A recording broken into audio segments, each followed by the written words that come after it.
Van a ver que en este trimestre lo que vamos a hacer, en esencia, va todo lo que aprendimos en gramática griega 1 y 2, vamos a subir el nivel. Vamos a volver a repasar, por así decirlo, ciertos elementos. Tal vez la clase de hoy sea introductoria, pero quiero asegurarme que están bien asentadas las bases antes de seguir profundizando en el tema. ¿Está bien?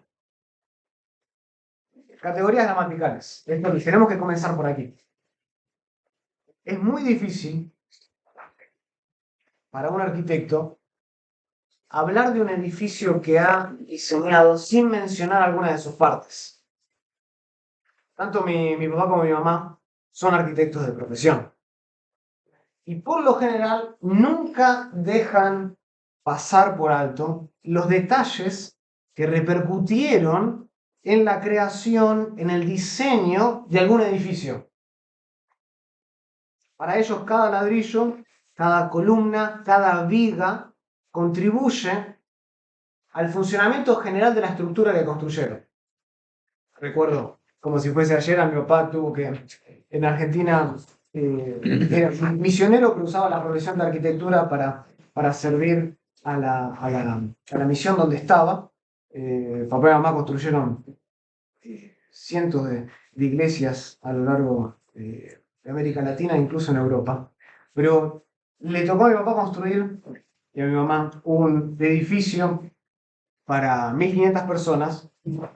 Y el problema era que el edificio tenía demasiado eco y producía mucho eco.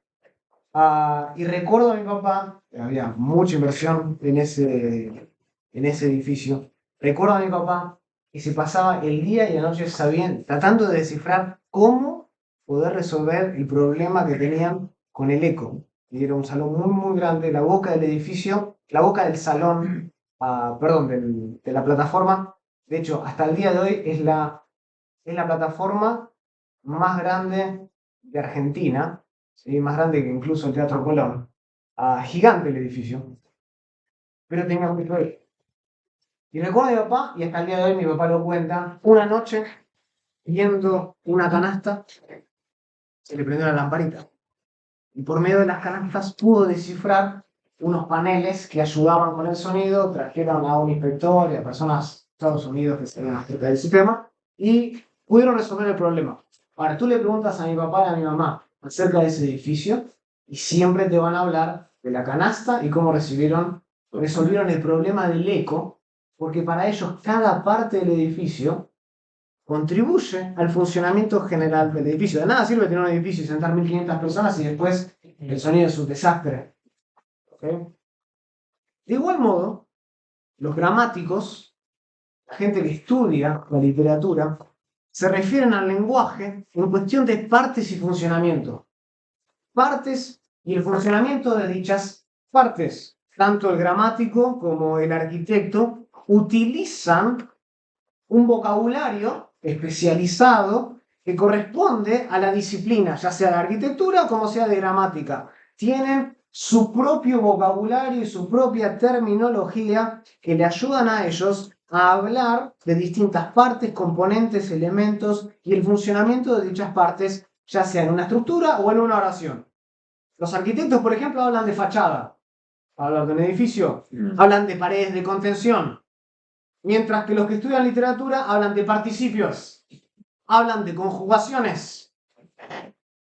Entonces, antes de poder descifrar en el Nuevo Testamento cómo funcionan cada uno de estos elementos, primero tenemos que definir los términos. Es importante entender la terminología. Es importante definir primero las palabras que hacen a la gramática griega antes de zambullirnos por completo en la metodología exegética que vamos a utilizar para después preparar un sermón. Porque yo voy a estar dando diferentes categorías gramaticales. Si ustedes no saben la terminología, de nada va a servir. No la comparten conmigo. Para analizar el Nuevo Testamento con precisión, como dice 2 Timoteo 2:15, se debe entonces tener en cuenta cada una de estas categorías gramaticales que reflejan cuáles son las propiedades más generales más esenciales de la estructura del lenguaje griego. Dicho de otro modo, es necesario comprender cómo se llama cada parte del discurso y qué papel juega dentro de la gramática griega. Es indispensable. Hay varios tipos de categorías gramaticales que constituyen al griego del Nuevo Testamento. Y la primera categoría es el sustantivo. La primera categoría es el sustantivo. Vamos a ver varias hoy. La primera que debemos definir es el sustantivo. ¿Qué es un sustantivo? Nombre. Nombre. Cosa, Nombre de persona, animal. cosa. Cosa, persona, animal. ¿Idea? Idea. También. ¿Idea? Sí, es aquel tipo de palabras cuyo significado determina la sustancia o la cualidad de algo. Ese es un sustantivo. Aquel tipo de palabras cuyo significado determina la sustancia o la cualidad de algo. Esto es, los sustantivos nombran todas las cosas, llaman cosas por su nombre, sean personas, sean objetos, sean ideas, sean sensaciones, sean sentimientos. Eso es lo que hace un sustantivo. Nombra. De hecho, en la antigüedad, algunos miembros de este tipo de palabras se utilizaban para describir a otros miembros. ¿Alguien sabe cómo se llama en latín el sustantivo? Nomen. Porque nombra. El sustantivo nombra. Nomen. Un nombre o un nomen era utilizado para describir a otro, o cuando nosotros utilizamos un nombre o un sustantivo para describir a otro, ¿cómo lo llamamos en español? Nombre. ¿En español? Una palabra que describe a otra. Adjetivo. En la antigüedad, por ejemplo, un nomen adjectivum se llamaba un nomen asistente. Es un nomen que viene al lado de otro y lo asiste, le atribuye una cualidad, le atribuye cierta sustancia. Por ejemplo, la oración, mi esposa es una persona sabia. Y no, mi esposa no escribió esa oración. La oración, mi esposa es una persona sabia. Las palabras persona y sabia eran consideradas en la antigüedad que nomens, ambas.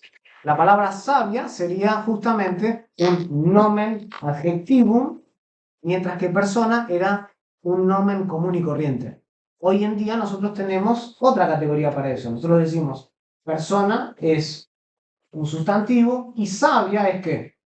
Un adjetivo.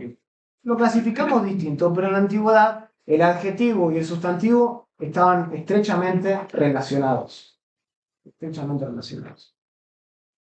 Una de las razones por la cual el adjetivo y el sustantivo eran considerados una categoría gramatical era para evitar la pregunta de cómo se clasificaría un adjetivo que es utilizado como un sustantivo. Esa es la razón por la que ambos eran clasificados o categorizados Igual. con el mismo nombre. Si yo digo una palabra al sabio es suficiente. Al sabio, ¿qué es? El sujeto. El sustantivo. Un adjetivo. Es un adjetivo que está funcionando de manera sustantivada. Sustantivada. ¿No? Entonces, en la antigüedad, para poder resolver ese conflicto, categorizaban el sustantivo y el adjetivo bajo el mismo paraguas. Además, todos los miembros de este tipo de palabras tenían la misma estructura morfológica, tenían una raíz seguida de un sufijo. ¿Qué es la raíz? La palabra más simple de la palabra. La estructura más simple de. La estructura más simple de la palabra. ¿Alguien más? El corazón del significado. El corazón del significado, me gusta. Lo que es la raíz denota el significado básico de la palabra. Esa es la raíz. ¿Y el sufijo qué hace? A veces número, género. Bien, el sufijo nos dice si la palabra es singular o si es plural. Y también en griego nos dice qué función está llevando a cabo. ¿Qué función está llevando a cabo? Con esto en mente, entonces podemos empezar a entender cómo funcionaba el lenguaje griego. En griego hay 5 tipos de sufijos posibles de esta categoría: nomen, sustantivo.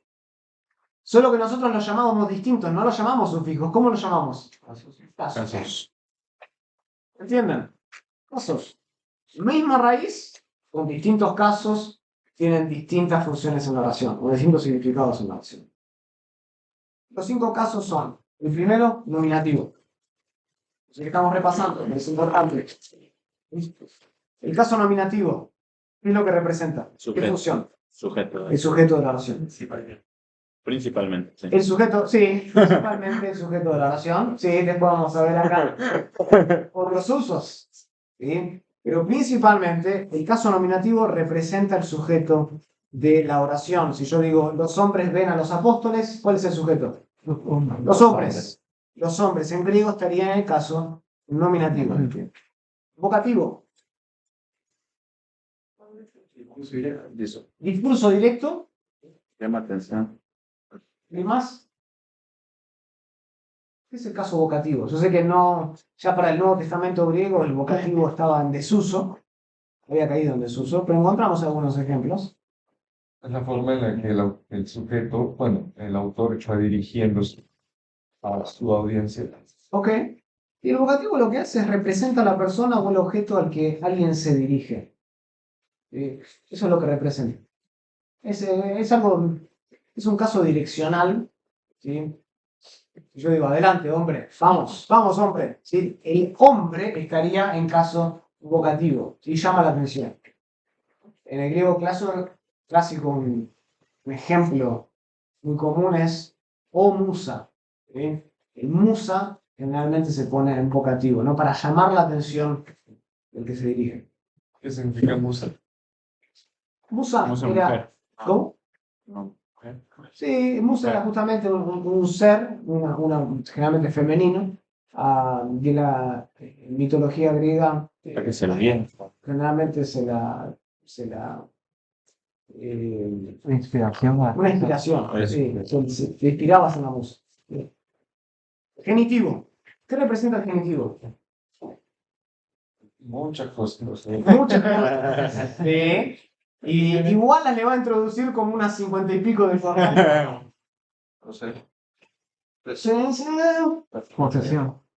Muy bien, representa al Posesión. poseedor. Sí, al poseedor. Si yo digo la sabiduría de los hombres, ¿qué estaría en caso genitivo? Sabiduría. No, De los hombres. de los hombres. Ah, ok. De los hombres. En español nosotros representamos posesión o el caso genitivo por el medio del de. Después vamos a ver que no siempre en la traducción el de es lo mejor. ¿Ok? Porque el genitivo también puede tener otros usos. El dativo, ¿qué representa? Complemento directo. El complemento indirecto. Complemento directo. El complemento indirecto. El complemento indirecto es el que recibe la acción del verbo, pero lo hace en un sentido, nuevamente, directo. Si yo digo, Federico dio regalos a los estudiantes, ¿cuál es el complemento indirecto? A los estudiantes. Noten que Federico es el sujeto, sería caso nominativo, dio es el verbo, regalos es el complemento directo, ¿qué es lo que dio? Y a los estudiantes es los que reciben esos regalos que Federico dio. ¿Bien? Y por último encontramos el caso acusativo. El caso acusativo representa justamente el complemento directo. Lo vimos anteriormente. Federico dio regalos, los apóstoles ven a los hombres, ¿sí? Los hombres son el complemento directo, que reciben directamente la acción verbal.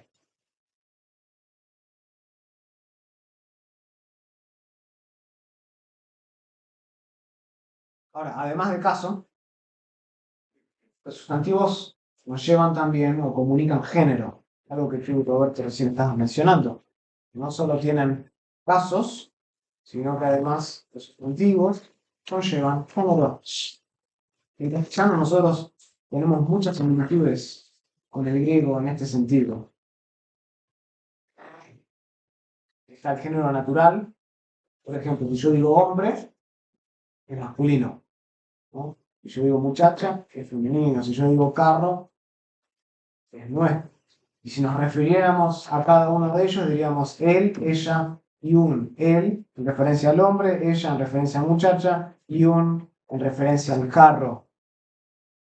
El griego determina generalmente el género natural respecto a las criaturas vivas. Cuando está refiriéndose a sustantivos vivos, trata de determinar su género y corresponderlo con su género natural. Pero hay sustantivos que pueden describir cosas que no son seres vivos, calidades, ideas, que no son necesariamente neutros y que tienen un género masculino y un género femenino. Por ejemplo, nosotros sabemos que aner significa ¿qué? Hombre. Bueno, eso es fácil. Es masculino porque corresponde el género gramatical con el género natural. Nosotros sabemos que yuné significa ¿qué? Esposa mujer. Es femenino porque el género natural corresponde con el género gramatical. Pero si yo digo thanatos, muerte. ¿Y qué género es? Thanatos. Bueno, Masculino. masculino. Masculino. Hamartía, Pecado. pecado. ¿Y qué género es? Femenino. Femenino. ¿Significa que solo las mujeres pueden pecar? No. ¿O que solo los hombres pueden morir? No. Tecnon. Tecnon significa ¿qué? Obra. No. Niño. Niña. ¿Y qué es? Neutro. ¿Significa que no tienen género natural hasta que tengan 18 años? No.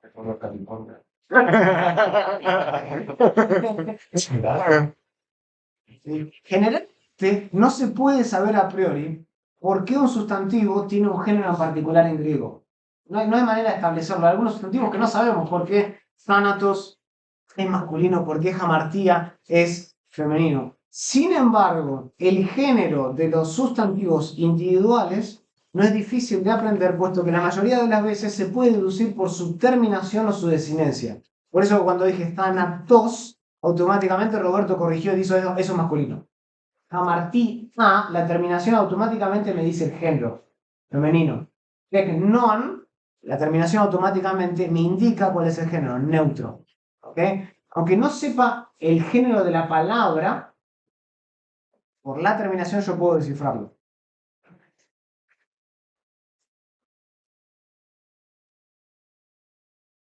Ahora, puesto que en el griego indica la función del caso mediante formas diferentes, los sustantivos entonces pueden ser agrupados según la manera como cambian estas terminaciones o cómo cambian sus desinencias.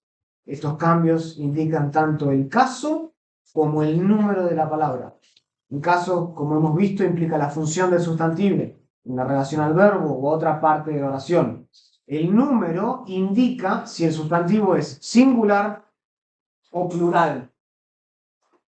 En una época en el griego, especialmente anterior, el griego tenía una categoría gramatical especial que se llamaba dual. Así como los que toman, alguien tomó hebreo conmigo, en hebreo hay una categoría dual. ¿Sí? En griego, antiguamente existía también una categoría gramatical con terminaciones parecidas. Entonces, si se quería hablar, por ejemplo, de algo singular como, no sé, Federico o un perro, se utilizaban las formas singulares adecuadas. Y si se quería hablar de 3 o más, se utilizaban las formas plurales adecuadas. Pero si se trata de una pregunta sobre los ojos de Federico o las orejas del perro, entonces se utilizaba el dual. Lo mismo que hace el hebreo.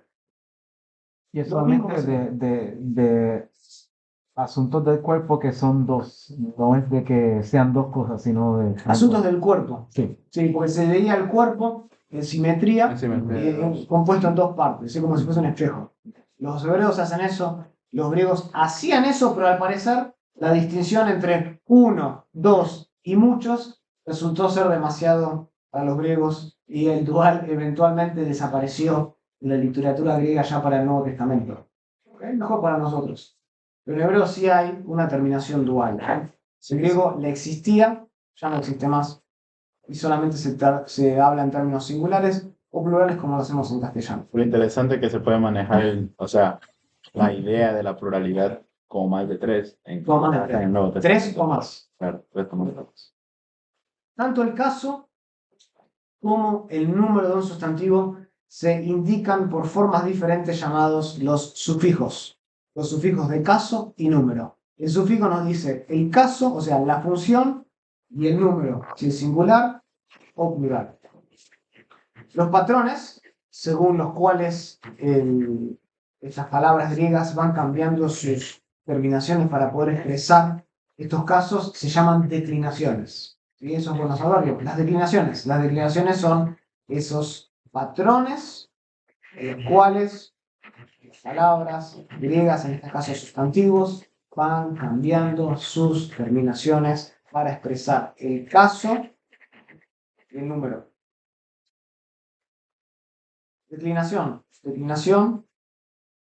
se deriva del latín declino, que significa apartarse. Se aparta del nominativo. ¿Sí? El nominativo es el caso básico y después de ahí en adelante los griegos entendían que cada uno de los otros 4 casos son justamente apartados, ¿sí? O se construyen sobre la base del nominativo. El nominativo viene primero y después le siguen todos los demás. ¿Hay cuántas declinaciones en griego? 3. Hay 3 declinaciones básicas en griego. La primera, esta declinación, la primera, comprende a qué sustantivos. Femeninos principalmente. La primera declinación comprende a los sustantivos femeninos y por lo general terminan con el tema A, con la alfa. ¿Sí? El tema termina en A. Por ejemplo, gemera, día. Gemeras, gemera, con iota suscrita. Gemeran, ¿sí? Un complemento directo en acusativo. Miren cómo todas terminan con esa alfa. Excluidos los nombres propios, hay 310 sustantivos del Nuevo Testamento que siguen este paradigma. 310 nombres, incluyendo los nombres propios. 310 sustantivos que siguen este patrón, esta formación, esta declinación, el de gemera. Hay solo 22 que siguen el de doxa. Y hay 191 sustantivos que siguen el paradigma de foné. ¿Sí? Foné declina siempre con esa eta al final, mientras que doxa es la mezcla entre ambos, entre gemera y foné. Todas estas palabras son femeninas. ¿Sí? La segunda declinación comprende a qué sustantivos, principalmente. Los masculinos. Generalmente en griego comenzamos con la segunda declinación porque es la más común y es la más fácil. La estándar, por así decirlo. El tema termina en ¿qué? En O. Sí, en Omicron. Antropos. ¿Sí? Antropé, antropú, antropó, antropon. ¿Okay? Noten cómo mantiene, con excepción del vocativo antrope, mantiene esa Omicron en toda la declinación. Y también tenemos no solo sustantivos masculinos, sino que en la segunda declinación tenemos sustantivos neutros. Por ejemplo, doron. Doron significa regalo. Doron, doron, doru, doro, doron. ¿Sí? Mantiene esa Omicron a lo largo de toda la declinación. Omitiendo nombres propios otra vez y formas compuestas, hay 595 sustantivos que siguen la segunda declinación. 595, de los cuales 347 son masculinos y 196 son neutros. Noten que es casi el doble de ocurrencias que hay de los sustantivos que siguen la segunda declinación en referencia a la primera. ¿Pero cuántos neutros? ¿Cuántos neutros? 196. 196. Y por último encontramos la tercera declinación. La tercera declinación comprende tal vez el peor dolor de cabeza, ¿no? Es la última que nosotros aprendemos. ¿Se acuerdan cuál era esa frase que nosotros aprendimos para recordar las terminaciones? Socia es. Socia es oncina. ¿Ok? Para poder recordar esa tercera declinación, que si los de primera terminan en alfa, los de segunda terminan en omicron, los de tercera terminan en ¿qué? El tema. ¿En qué termina el tema?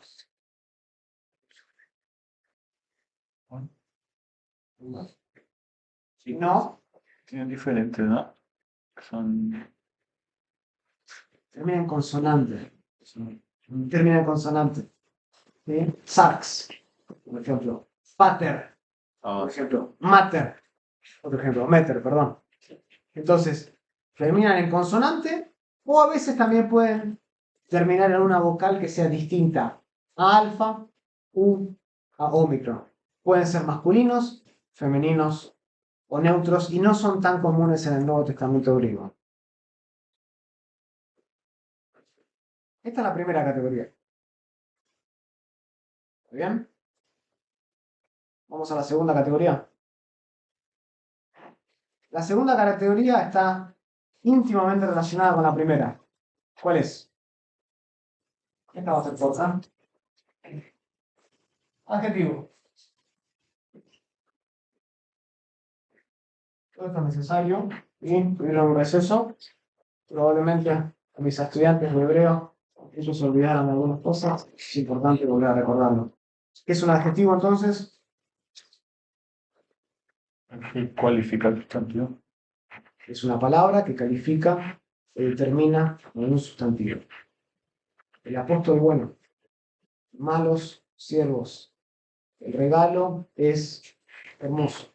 Noten que cada uno de esos ejemplos, la posición es distinta, pero la función es la misma.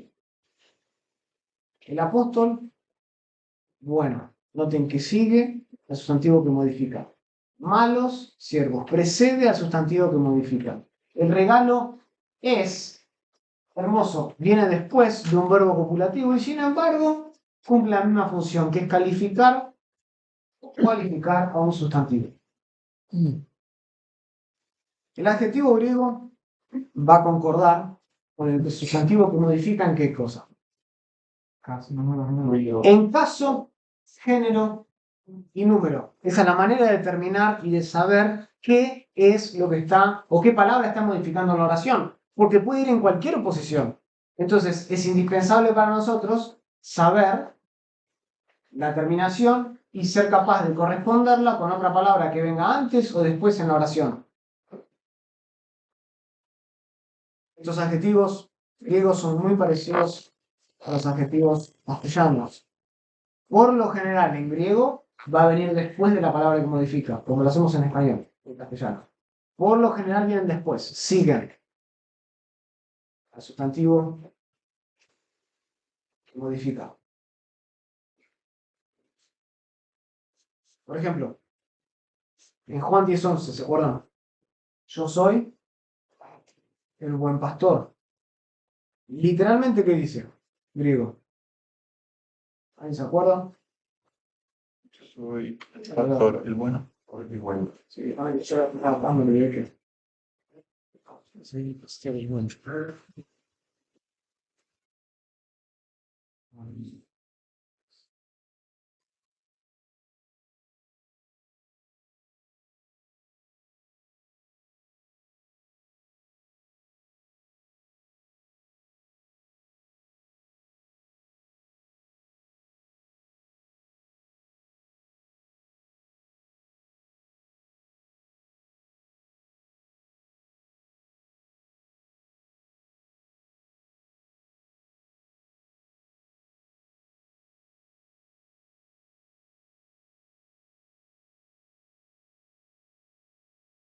Ahí está la frase, ¿no?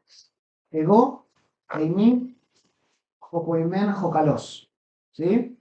En español tenemos la traducción yo soy el buen pastor. Literalmente, ¿qué dice? Yo soy el pastor, Yo soy el pastor, el bueno. el bueno. Esto es lo que se conoce en griego como la segunda posición atributiva, donde tenemos el artículo más un sustantivo, seguido del artículo más qué, el adjetivo.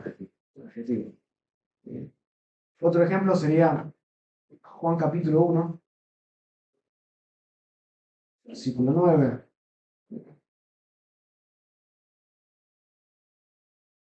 En tofos to alecinón. ¿Qué significa qué? ¿Cómo?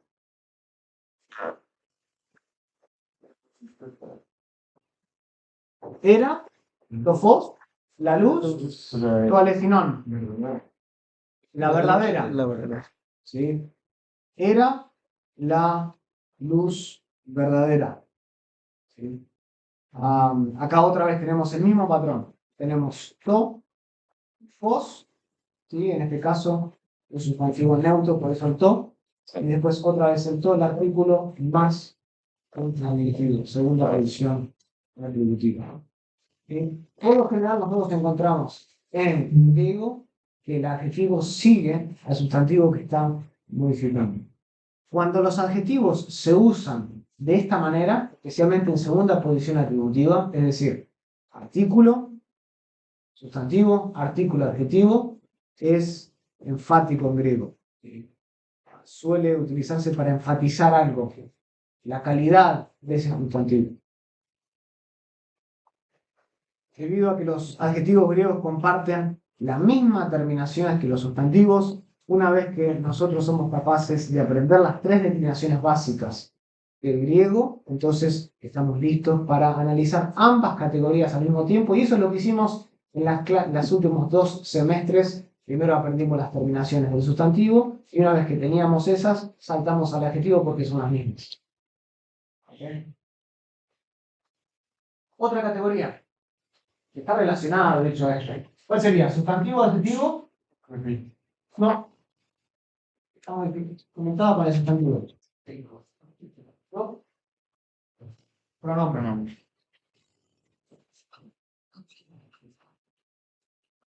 Pronombre.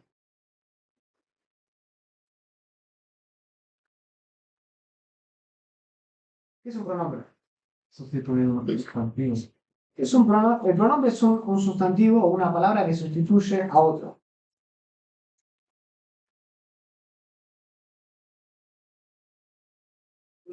Puede ser una persona o una cosa en un momento determinado. Como antecedente. ¿Cómo? Que hay un antecedente. Tiene que haber algún antecedente en el discurso para poder recuperar el diferente, lo que llamaríamos, un antecedente, sí. Por ejemplo, en vez de decir, Roberto sabía en el corazón de Roberto que Roberto tendría que haber dicho a Roberto, Roberto deberías haber hecho un mejor trabajo, uno podría decir, Roberto sabía en su corazón que él tendría que haberse dicho a sí mismo, deberías haber hecho un mejor trabajo. Noten cómo una suena mucho mejor que la otra. Porque evita la monotonía, evita la repetición. Un ejemplo clásico de esto lo encontramos al principio de Juan. Noten aquí, en arjé, en jologos, en el principio era, el verbo, la palabra, y el verbo era, proston theon, que era con Dios, y el verbo era Dios, ¿no? Jutos, ¿qué es lo que tenemos ahí? Un pronombre que Demostrativo. pronombre demostrativo. Este era, ¿quién es este? Los. Jologos. Noten que el antecedente más cercano, la oración es jologos. Este era en el principio proston theon. Con. Noten que contextualmente no puede ser theos el referente de jutos. ¿Por qué? Porque tenemos teón. Porque tenemos theon al final de la oración. ¿Se entiende? Sí. Normalmente el referente tiene que ser otro. O logos. El logos era en el principio con Dios. Todas las cosas ya autú. ¿Qué es esto? un pronombre personal. Noten que es distinto al pronombre demostrativo, pero ambos cumplen la misma función. Están justamente representando, están en lugar de otro sustantivo para evitar la monotonía, como lo dije anteriormente con el caso de Roberto. ¿Sí? Acá dice este, referencia al logos, y después todas las cosas fueron hechas a través de él. ¿Quién es él? El justos. ¿Y quién es el justos? El logos. ¿Se entiende? Y sin él, que tenemos acá, el mismo pronombre personal, sin él, nada de lo que fue hecho ha sido hecho. En él es la vida. Noten, auto, acá tenemos otra vez un pronombre personal como el que estaba arriba, pero ¿qué es lo que ha cambiado? ¿Cuál es la diferencia entre auto y este autú? El caso. ¿Por qué? ¿Por qué es diferente? Porque la preposición lo demanda. Porque las preposiciones rigen el caso de la palabra que le sigue. Gobiernan. Es como si la preposición dice, si tú quieres estar conmigo, te tienes que acoplar a mi caso. En, toma, en este caso, valga la redundancia, el dativo. ¿Sí? Mientras que Joris y Dia utilizan el genitivo en ambas instancias. Y después dice, coma, kai, jo, soe, y la vida, ¿qué era? Era la luz de los hombres. Bueno, hay un claro, un claro ejemplo clásico donde encontramos varios pronombres, un referente obvio en el contexto con distintas funciones. Evitar la monotonía. Ahora, como vemos aquí, el pronombre no es solamente un pronombre personal. ¿Sí? Los pronombres tienen distintos casos, distintas categorías, si quieren llamarlos. Hay 8 clases de pronombres en griego. 8. Por ejemplo, tenemos los pronombres personales. Esa es una. Ego, yo. ¿No? Siu, tú. Geméis, huméis. ¿Sí? Son pronombres personales. Tenemos pronombres posesivos. Son muy comunes, pero sí existen. Por ejemplo, hemos. Hemos. Mío. ¿Sí? De mí, literalmente. ¿Sí? Hemos. Tenemos pronombres reflexivos. ¿Alguien se acuerda un pronombre reflexivo? ¿Qué autú? ¿Qué autú? A mí mismo, a sí mismo. Tenemos pronombres recíprocos. ¿Cuál es el más común?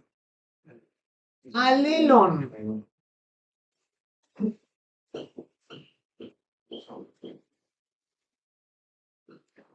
Alelon. Unos a otros.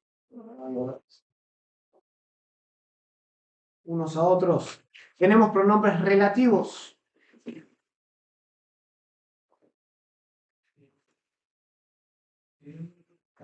Jos.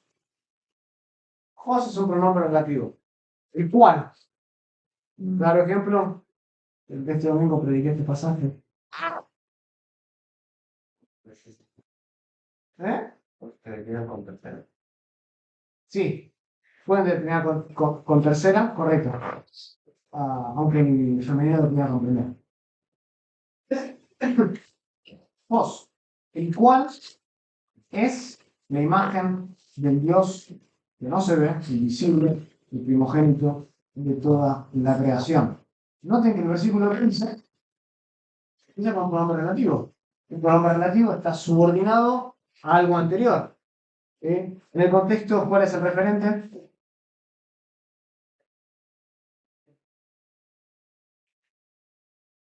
Sabemos a quién se refiere, ¿no? Pero en el contexto nosotros tenemos que buscarlo. Si ustedes leen Colosenses, especialmente la primera parte, el sujeto es Dios, pero hacia el final de esta primera sección cambia y dice, el cual sí nos traspasó el Basilean al reino de qué?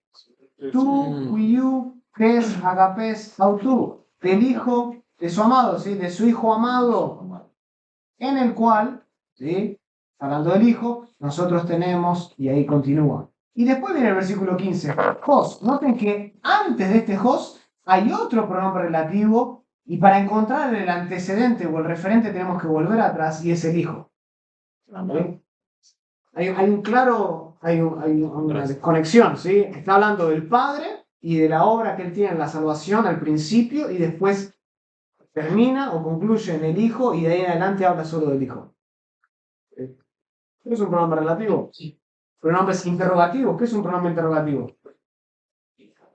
Is. Bien. Is, que tiene el acento. Significa qué. ¿Quién? Pregunta. ¿Cuál es el otro que se escribe igual pero sin acento? Indefinido. ¿Sí? Y después tenemos, por último, los demostrativos. Lo vimos en Juan 1, frutos, ¿sí? Ekeinos, aquel, ese. ¿Sí? Estos son 8 clases de pronombres en griego. No solo hay personales, y hay muchos más. Sí. El pronombre indefinido relativo es una categoría en sí misma o solamente está cumpliendo las dos funciones. Algunos lo consideran como una en sí misma, yo lo considero como un combinado. Sí. No es, recuerda que nosotros lo mencionamos en clase, no es muy común en el Nuevo Testamento griego. De hecho, ya la había perdido, había caído en desuso, pero tiene una fuerza especial y es que hace hincapié en la cualidad. Enfoca más en la cualidad del sustantivo que está modificando. ¿Sí? Yo lo vería como un combinado, algunos lo consideran como la novena. ¿Sí? Yo como que ya se había caído tanto en desuso que no lo considero. Pregunta, el pronombre posesivo con el pronombre personal en el caso genitivo, ¿cuál es la diferencia sustancial entre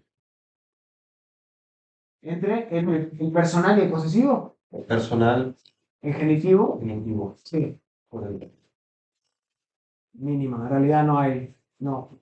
En el Nuevo Testamento es más común el personal en genitivo que el posesivo. Este también. No es tan común en el Nuevo Testamento griego como lo era antes. Tal vez de énfasis. Tendría que ver si Wallace tiene un apartado sobre eso. No estoy seguro. Pero sí, este también había caído en desuso para la época del Koiné del Nuevo Testamento. Recuerda que ya para esa época estaban tratando de simplificar el lenguaje. Y, de hecho, en griego antes había más casos. Y con el pasar del tiempo fueron simplificando. Había ablativo, habían otros más. 8 en vez de 5. Había más declinaciones antes. 5 en vez de 3.